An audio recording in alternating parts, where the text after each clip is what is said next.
If you're experiencing Matchmaking Error 2026 in Overwatch 2, follow these steps to troubleshoot and optimize your connection for a smoother gaming experience. Step 1. Check server status. Visit the official Blizzard website or social media channels to check if there are any ongoing server issues. If the servers are down, you may need to wait until they are back online. Step 2. Restart your game. Close Overwatch 2 completely and restart it. This can help refresh your connection to the game service and may resolve temporary issues causing the error. Step 3. Reset your internet connection. Unplug your modem and router, wait for about 30 seconds, and then plug them back in.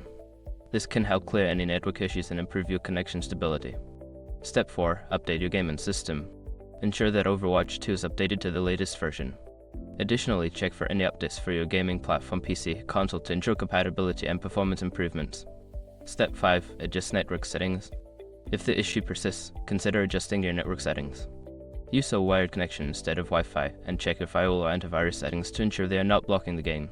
By following these steps, you should be able to resolve Matchmaking Error 2026 and enjoy a better gaming experience in Overwatch 2.